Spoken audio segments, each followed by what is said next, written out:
দেশ স্বাধীনের পর থেকে এখনো পর্যন্ত উন্নয়নের ছোঁয়া লাগেনি কাছাড়ের এক প্রত্যন্ত এলাকায়। ফাঁকা মাঠে ঝুলে আছে সেতু, ভূত বাংলোয় পরিণত স্বাস্থ্যসেবা সাব সেন্টার। প্রায় শতাধিক পরিবারের বসতবাড়ি থাকলেও হাওরের মাঝখানে বসবাস করছেন ওই এলাকার উভয় সম্প্রদায়ের মানুষ। রাস্তাঘাট, পানীয় জল, শিক্ষা ব্যবস্থা সহ স্বাস্থ্যসেবা নিয়ে নানা বঞ্চনার শিকার এলাকার জনগণ। স্বাধীন ভারতের নগ্ন চিত্র দেখা গেল বড়খোলার লেঞ্জরটিলা এলাকায়। বর্তমানে রাজ্যে এবং কেন্দ্রে বিজেপি সরকারের নেতৃত্ব চলছে। যে সরকার ক্ষমতায় আসার পর থেকে সবকা সাথ, সবকা বিকাশ, সবকা বিশ্বাস স্লোগান দিলেও বাস্তবে অন্য চিত্র দেখা যাচ্ছে। এক ভয়ানক চিত্র দেখা যাচ্ছে কাছাড়ের বড়খোলা বিধানসভা কেন্দ্রের অন্তর্গত মাছুঘাট জিপির লেঞ্জরটিলা এলাকায়। যুগ যুগ ধরে উভয় সম্প্রদায়ের প্রায় শতাধিক পরিবার এখানে বসবাস করলেও আজ পর্যন্ত তাদের এলাকায় রাস্তাঘাট সেই আদিম যুগের মতোই। বিগত 3 বছর আগে একটি সেতু নির্মাণ করা হয়েছিল প্রায় 7 লক্ষ টাকা, কিন্তু সেতুর দুপাশে মাটি ভরাট না করে সেতুর কাজ সমাপ্ত করা হয়েছে বলে অভিযোগ। এমত অবস্থায় পুরো সেতু একেবারে ঝুলে রয়েছে বলে দেখা যাচ্ছে। এছাড়াও তাদের এলাকায় একমাত্র স্বাস্থ্যসেবা সাব সেন্টার বর্তমানে ভূত বাংলোয় পরিণত হয়েছে। নেই বিশুদ্ধ পানীয় জলের ব্যবস্থা, নেই রাস্তাঘাট, নেই শিক্ষা ব্যবস্থা। চরম দুর্ভোগে দিন কাটলেও দেখভাল করার জন্য নেই কোনো জনপ্রতিনিধি। এক কথায় স্বাধীন দেশে উন্নয়নের অভাবে এক প্রকার আদিম যুগের মতোই দিন কাটাচ্ছেন ওই এলাকার মানুষ। আজ ৭৬তম প্রজাতন্ত্র দিবসে ঘটনাস্থলে পৌঁছে পূর্বাঞ্চল প্রতিদিন। গোটা এলাকার ভয়ঙ্কর চিত্র প্রতিনিধি বাবুল হোসেন লস্করের কাছ থেকে আমরা জেনে নেব। আজ সমগ্র দেশ ৭৬তম প্রজাতন্ত্র দিবস উদযাপন করছে। আমরা পূর্বাঞ্চল প্রতিদিনের মাধ্যমে কাছাড়ের বড়খোলা বিধানসভা কেন্দ্রের অন্তর্গত লেঞ্জরটিলা এলাকার এক নগ্ন চিত্র তুলে ধরার চেষ্টা করব। দেশ স্বাধীনের পর থেকে আজও পর্যন্ত ওই এলাকায় উন্নয়নের ছোঁয়া লাগেনি। আমরা এই মুহূর্তে দাঁড়িয়ে আছি কাছাড়ের বড়খোলা বিধানসভা কেন্দ্রের অন্তর্গত লেঞ্জরটিলা এলাকায়। এখান থেকেই শুরু হয় এই পিছপড়া অঞ্চল লেঞ্জরটিলা। আমি এখান থেকেই সমস্ত গ্রামের ভয়ঙ্কর দৃশ্য পূর্বাঞ্চল প্রতিদিনের মাধ্যমে তুলে ধরার চেষ্টা করব। আপনারা নিশ্চয়ই ওই গ্রামের একটি সাব সেন্টার দেখতে পাচ্ছেন কিভাবে ভূত বাংলায় পরিণত হয়েছে গোটা সাব সেন্টার। এখানে ভিতরে যে অংশ রয়েছে সব কিছু মরিচিকা পড়ে বিধ্বংসী হয়ে গেছে। আমরা সরাসরি এখানে ভিতরের যে অবস্থা রয়েছে আমরা তুলে ধরার চেষ্টা করব। নিশ্চয়ই আপনারা সেই দৃশ্য দেখতে পাচ্ছেন কিভাবে একটি অঞ্চলের একটি সাব সেন্টারের অবস্থা বিগত কয়েক বছর ধরে ভূত বাংলায় পরিণত হয়েছে। সেই সাব সেন্টারটি এখানের জিনিসপত্র যা কিছু আছে সব কিছু চূর্ণ বিচূর্ণ হয়ে অকেজ হয়ে পড়েছে। সেই নগ্ন চিত্র আমরা শুধুমাত্র কাছাড়ের বড়খোলা বিধানসভা কেন্দ্রের লেঞ্জরটিলা এলাকায় দেখতে পেলাম। এমন পরিস্থিতিতে মানুষ কিভাবে স্বাস্থ্যসেবা পাচ্ছে তা নিয়ে কিন্তু বারবার প্রশ্ন উঠছে। আমরা সেই দৃশ্য পূর্বাঞ্চল প্রতিদিনের মাধ্যমে তুলে ধরার চেষ্টা করছি। সরকার তথা বর্তমান বড়খোলার বিধায়ক মিসবাউল ইসলাম লস্কর সহ মন্ত্রী এবং শিলচরের সাংসদ পরিমল শুক্লবৈদ্য কি ব্যবস্থা গ্রহণ করবেন সেটা হবে লক্ষণীয় বিষয়। এই পর্যায়ে ঠিক লেঞ্জরটিলার মধ্যবর্তী স্থানের এখানে একটি ব্রিজ নির্মাণ হয়েছিল গত 3-4 বছর আগে। নিশ্চয়ই আপনারা সেই ব্রিজের অংশটা দেখতে পাচ্ছেন। দুনো পাশে রয়েছে সড়ক, কিন্তু ব্রিজ নির্মাণ যদিও হয়েছে কিন্তু এখনো পর্যন্ত দুনো পাশের মাটি ভরাট করা হয়নি। ফলে বৃহত্তর এলাকার জনগণের একমাত্র যাতায়াতের সম্বল এই ব্রিজটা পূর্ণ না হওয়ায় যেইভাবে নির্মিত হয়েছিল ঠিক তেমনভাবে ঝুলন্ত অবস্থা রয়েছে। আমি আমার সহযোগীকে অনুরোধ করব এই এলাকা দেখানোর জন্য। ওই দিক থেকে সড়ক শুরু হয়েছে, গ্রামের মেইন সড়ক এই দিক থেকে শুরু হয়েছে। কাজ নির্মাণ হয়েছিল বিগত কয়েক বছর আগে, কিন্তু মাঝপথে কিন্তু কাজ আটকে রয়ে গেছে। আমরা সেই ব্রিজের অপর পাশটা দেখানোর চেষ্টা করব দুনো পাশ কিভাবে ঝুলন্ত অবস্থা রয়েছে। আমি আমার সহযোগীকে অনুরোধ করব সেই দৃশ্যটা পূর্বাঞ্চল প্রতিদিনের মাধ্যমে দেখানোর জন্য। কি নরক যন্ত্রণা উপভোগ করছেন মানুষ।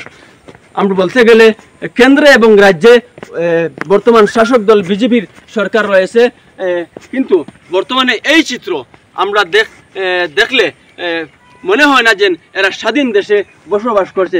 আমি আমার সহযোগীকে অনুরোধ করব সেই ব্রিজের দৃশ্যগুলা দেখানোর জন্য। দুপাশ রাস্তা রয়েছে, কিন্তু এই ব্রিজ যদিও নির্মাণ হয়েছে, কিন্তু ব্রিজের দুপাশ মাটি ভরাট না করার কারণে ব্রিজটা প্রায় অকেজো হয়ে আছে। কেন্দ্র এবং রাজ্য শাসিত এলাকায় যদিও শাসক দল বিজেপি রয়েছে, কিন্তু এমন চিত্র আমার মনে হয় এই কাছাড় জেলার বড়কলা সমষ্টি ছাড়া অন্য কোনো এলাকায় নেই। শুধুমাত্র এই যদিও বর্তমান সরকার উন্নয়নের স্লোগান দিচ্ছে, কিন্তু বাস্তব চিত্র আমরা শুধুমাত্র পূর্বাঞ্চল প্রতিদিনের মাধ্যমে তুলে ধরার চেষ্টা করছি। কি ভয়ঙ্কর রূপ এই লেঞ্জটিলা এলাকায়। যদিও বড়কলার বিধায়ক মিসবাউল ইসলাম লস্করের হস্তক্ষেপ কামনা করেছেন মানুষ, যদিও তিনি দু একবার এই জায়গায় এসেছিলেন, কিন্তু অন্যান্য নেতা মন্ত্রীদের মুখ তেমন দেখা যায়নি বলে আমরা এখানে অভিযোগ শুনলাম। এখানকার এমন দৃশ্য মনে হয় না এই কাছাড় জেলার আর কোথায় পাওয়া যাবে। মুহূর্তে দাঁড়িয়ে আছি লেঞ্জটিলার ঠিক মিডিল স্থানে। এখানে একজন স্থানীয় লোক রয়েছেন, ওনার সাথে আমরা কথা বলবো কিভাবে দেশ স্বাধীনের পর থেকে এখানে বসবাস করছেন। পূর্বাঞ্চল প্রতিদিনে আপনাকে স্বাগত। দাদা, আপনার নাম? প্রতাপ সিনহা।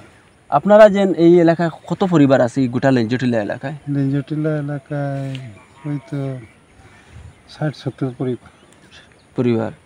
তো দেশ স্বাধীনের পর থেকে এদিকে রাস্তাঘাট উন্নয়ন বা মন্ত্রীর কেউ আওয়া যাওয়া করে না এদিকে? আয় এমএলএ তো আয়, এমপি সেমপি আয় না, কেউ আইন না। আপনারা এই যে বর্ষার সময় কিভাবে যাতায়াত করেন? নৌকা নিয়ে। নৌকা নিয়ে। ছাত্রছাত্রীর স্কুল কিভাবে যাতায়াত করে? নৌকা নিয়ে। নৌকা নিয়ে। আর শুকনার মরশুমে এইভাবে যাতায়াত করেন। আরও দুজনের প্রতিক্রিয়া নেওয়ার চেষ্টা করব এই অঞ্চলে তারা কিভাবে বসবাস করছেন। পূর্বাঞ্চল প্রতিদিনে আপনাদেরকে স্বাগত।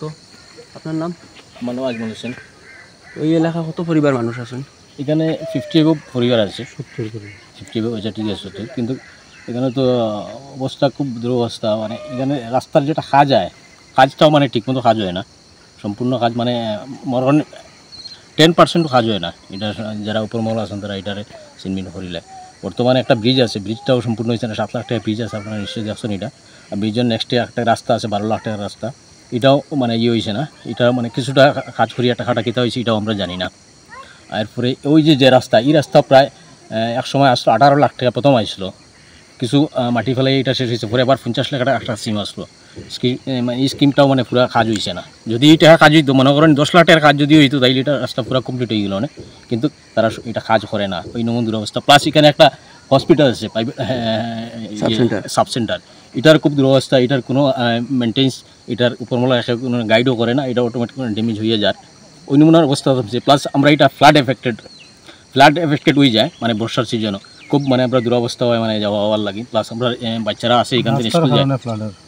রাস্তা যদি আমরা ওকে হয়ে যেত, আমরা এই প্রবলেমটা হয়ে গেল না। রাস্তা কিন্তু অত টাকা সরকার থেকে না, এরপরে পুরাটার যদি কাজ যদি হয়ে যেত তাইলে এই প্রবলেমটা আসলো না। এখন মানে বিশেষ করে কারণ আছে খাওয়া পানি বিশুদ্ধ পানীয় জলের অভাব। আপনারা পানি কইতা কি খাই? বিরাট প্রবলেম। আমরা তো যে আপনার বিল আছে কিবা ওই নালা আছে, ওই এই পানি আমরা ব্যবহার করি। আর কোনো জাত মনে করো আমরা ইয়ে পাইপ বেল্ট যেটা যে পানীয় জল প্রকল্প, পানি প্রকল্প, এটা আমরা এখানে কিছু নাই। এরপরে সরকারি যেটা কুয়া আছে, কুয়া ওইটা মানে ড্যামেজ কুয়া, মানে কবে এটা হয়েছিল এখন ড্যামেজ হওয়ার অবস্থা। তার মানে অনুগুণে আমরা চলে আর কি খুব মানে দীক্ষিত অবস্থা, মানে খুব খারাপ অবস্থা। আমরা ছাত্রছাত্রীরা কীভাবে তারা স্কুল যাতায়াত? ছাত্রছাত্রী আমরা এখানে যখন মানে ফ্লাডের এখানে 2-1 মাস জল হয়ে যায়, কিন্তু নৌকা দিয়ে যেতে লাগে। কিন্তু আমার মনে হয় রাস্তা যদি উৎসাহ হয়ে যেত, রাস্তায় যত টাকা আমার মনে হয় যত টাকা সরকারি স্কিম আসলো, এটা তো সম্পূর্ণ হয়ে যেত, সম্পূর্ণ 50% যদি হয়ে যেত, আমরা এই প্রবলেমটা আমরা রইল না। মানে আমরা আরামসে আমরা যাতায়াত, আমার বাচ্চারাও তখন ফ্লাড এফেক্টেড যদি হইতো, কিন্তু আরামসে আটিয়ে যেতে পারলেন। এখন তো নদী জোবাই যেতে লাগে, সাঁতরাই যেতে লাগে, কোনো সময় নৌকায় যেতে লাগে।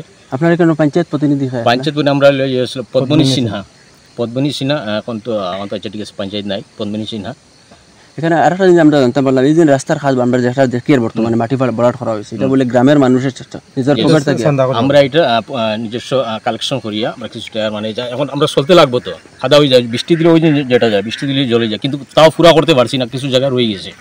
যতটুকু আমরা সম্ভব আমরা সামর্থ্য দিয়ে আমরা করছি এটা, কিন্তু এরপরেও আপনারা দেখিয়ে এসে নিশ্চয়ই এটার অবস্থা খুব খারাপ। যদি বৃষ্টি দেয় এখনও, কিন্তু এটা পুরা খাদা হয়ে যাব, এই নমুনা অবস্থাতে আমরা বাস করি। আর আমি আব্দুল হান্নান লস্কর। আমাদের গ্রামের যে দুরবস্থা, এই দুরবস্থার কারণে আমরা বাচ্চারা স্কুলে যাতায়াত করতে পারে না। আর পরে যে ব্রিজের কাজ করা হয়েছে। দায়িত্ব ওই তত্ত্বাবধায়ক হিসাবে আমি ছিলাম। তারপরে বিগত এই জেপি প্রেসিডেন্ট আর সেক্রেটারি জয়কুমার সিনহা, ওনাদের কাছে এখনও পয়সা রয়েছে আর দোকান বাকিও রয়েছে। তত্ত্বাবধায়ক হিসাবে আমাকে দিয়েছিলেন, কিন্তু কাজ পুরা যতটুকু হয়েছে এরপরে পয়সা দেন নাই ওনারা। হিসাব করে 3,37,000 টাকা ওনাদের হাতে রয়েছে। ওনারা পয়সা এখনও দিতে পারেন নাই। আজ দিচ্ছে কাল দিচ্ছে বলে, এরপরে আমি তদন্ত করে দেখলাম যে অ্যাকাউন্ট থেকে টাকা উধাও করে নিয়েছেন সেক্রেটারি মহাশয়। এখন আপনারা চান কি? এখন এই হিমন্ত বিশ্ব শর্মা মহোদয়ের কাছে বিনম্র অনুরোধ করছি যে এই বিহিত ব্যবস্থা করিয়া, সঠিক তদন্ত করিয়া বিহিত ব্যবস্থা নেওয়ার জন্য অনুরোধ করছি। এবং আমাদের লোকাল এমএলএ মহাশয়কে অনুরোধ করছি যে আমাদের এই গ্রামের দুরবস্থা দূরীকরণের জন্য যে ব্যবস্থা নেওয়া লাগে তা অতি সত্বর নেওয়ার জন্য।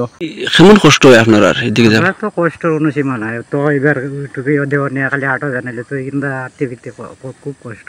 ছাত্রছাত্রীরা স্কুলও কিলা যায়? ছাত্ররা তো স্কুলে তো আগে তো ওই পার গিয়া উঠিয়া এরপরে যাইতো, হাঁটিয়ে যেত। ওখানে ওই রাস্তা নিয়ে সাইকেলে যাইতে পারে। আচ্ছা, ওই দিন যে রাস্তা হয়েছে আমরা শুনলাম এখানে আইয়া মানুষে বলে চাঁদা সংগ্রহ করিয়া নিজের ফকের থেকে মাটি ফেলে বরাট করছে। আপনার এদিকে এমএলএ এমপি সেবা আইনানি? এমপি আইলে তো কোনো আমরা করছে না তো, কোনো নাই। আপনারা পঞ্চায়েত খেয়ে আসলা? পঞ্চায়েত সিং পদ্মিনী সিং। নিশ্চয়ই আপনারা পূর্বাঞ্চল প্রতিদিনের মাধ্যমে এই বরকলা বিধানসভা কেন্দ্রের লেঞ্জিটিলা এলাকার সেই দৃশ্যগুলো আপনারা নিশ্চয় দেখতে পেরেছেন। আমরা শুধুমাত্র এই লেঞ্জিটিলা এলাকার একাংশ চিত্র আমরা তুলে ধরলাম। বিভাগীয় কর্তৃপক্ষ কী ব্যবস্থা গ্রহণ করবে তথা বর্তমান বিধায়ক মিসবাউল ইসলাম কী ব্যবস্থা গ্রহণ করবেন সেটা লক্ষণীয় বিষয়। আরেকটি বিষয় হচ্ছে এখানে এসে আমরা আরও কিছু তথ্য জানতে পারলাম যে গ্রাম উন্নয়নের নামে যেগুলা টাকা বরাদ্দ হয়েছিল সেই টাকাগুলা বিভিন্ন ঠিকাদার তথা বরাদ্দপ্রাপ্ত ঠিকাদার মিলে সেই টাকা আত্মসাতের অভিযোগও উঠেছে। জনগণের অভিযোগ হচ্ছে সরজমিনে এসে যদি তদন্ত করা হয় তাহলে এই সব কিছু বেরিয়ে আসবে। আমরা আশা রাখছি পূর্বাঞ্চল প্রতিদিনের মাধ্যমে এই ভয়ঙ্কর চিত্র দেখার পর সরকার তথা বিভাগীয় আধিকারিকরা কোনো একটা পদক্ষেপ গ্রহণ করবেন।